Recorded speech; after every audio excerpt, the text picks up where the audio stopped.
جب right brothers نے اپنی پہلی تاریخی اڑان بھری۔ اس وقت کا انسان سوچ بھی نہیں سکتا تھا کہ جلد ہی انسان پرندوں کی طرح فضاؤں میں اڑنے لگے گا اور سینکڑوں میلوں کا سفر دنوں کی بجائے گھنٹوں میں طے ہوگا۔ پھر 1914 میں مسافر بردار طیارے کی ایجاد کے بعد ایک دو کی بجائے سینکڑوں لوگ ایک ہی وقت میں اکٹھے فضاؤں میں سفر کرنے لگے۔ چند ہی اشروں میں ہوابازی کی اس صنعت نے حیران کن ترقی کی اور اس شعبے نے دنیا بھر میں انقلاب برپا کر دیا۔ اس انقلابی ایجاد نے جہاں لوگوں کے لیے سہولیات پیدا کی، وہیں جدید ٹیکنالوجی کی مدد سے اس میں مزید امپرومنٹ بھی رونما ہوئیں اور بڑے بڑے مسافر طیارے تیار ہونے لگے۔ آج دنیا کا شاید ہی کوئی ایسا شخص ہو جس نے ہوائی جہاز نہ دیکھا ہو۔ لیکن دوستو، کیا آپ نے کبھی سوچا ہے کہ یہ جہاز جب پرانے ہو کر ناکارہ ہو جاتے ہیں یا ان کی ضرورت باقی نہیں رہتی تو انہیں کہاں رکھا جاتا ہے؟ کیا یہ خراب ہو جانے والے جہاز ایئرپورٹس پر ہی کھڑے رہتے ہیں یا انہیں ضائع کر دیا جاتا ہے؟ ہماری اس ویڈیو میں آپ یہ سب جانیں گے۔ دوستو، جیسا کہ آپ جانتے ہیں کہ ہر ایک طیارہ نہ تو اپنی جسامت کے لحاظ سے ایسا ہوتا کہ اسے ناکارہ ہونے پر ایئرپورٹ کے کسی کونے میں کھڑا کر دیا جائے، اور نہ ہی ان کو محفوظ رکھنے کے لیے ہر جگہ کی آب و ہوا مناسب ہوتی ہے۔ اس کے علاوہ طیاروں کو ایئرپورٹ پر پارک کرنے کی بھاری فیس بھی ادا کرنی ہوتی ہے۔ جہاز کے انجن اور دوسری مشینری کو محفوظ رکھنے کے لیے ایک وسیع جگہ اور سازگار آب و ہوا کی ضرورت ہوتی ہے۔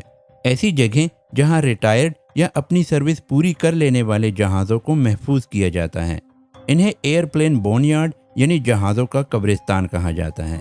یہ بون یارڈ نہ صرف ناکارہ جہازوں کی آخری آرام گاہ ہوتے ہیں، بلکہ انہی قبرستانوں میں بعض جہازوں کو دوبارہ فضاؤں میں اڑنے کے قابل بھی بنایا جاتا ہے۔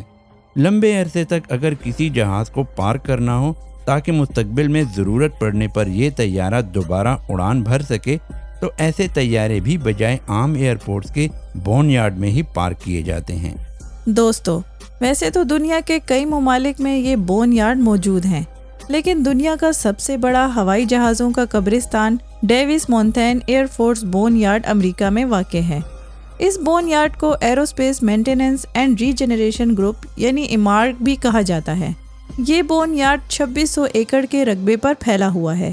اس میں تقریباً 4400 کے قریب جنگی، مسافر بردار، کارگو، ناسا کے تحقیقاتی طیارے اور مختلف پرائیویٹ طیارے پارک کیے گئے ہیں۔ دوستو، ڈیوس مونتین بون یارڈ کا یہ علاقہ امریکی ریاست ایریزونا میں واقع ہے۔ یہ علاقہ ایک چٹیل صحرائی میدان ہے۔ نہ صرف یہ بون یارڈ بلکہ اس جیسے تمام بون یارڈ ایسے ہی خشک میدانوں میں بنائے جاتے ہیں۔ دوستو، کیا آپ جانتے ہیں کہ ان قبرستانوں کے لیے ایسے علاقے کا انتخاب کیوں کیا جاتا ہے؟ جی دوستو، جیسا کہ ہم پہلے بتا چکے ہیں کہ انسانوں کی طرح مشینری کو بھی مناسب اور سازگار آب و ہوا کی ضرورت ہوتی ہے۔ اسی لیے یہ بون یارڈ بھی ایسی جگہ بنایا گیا ہے جہاں کی آب و ہوا انتہائی مناسب ہے۔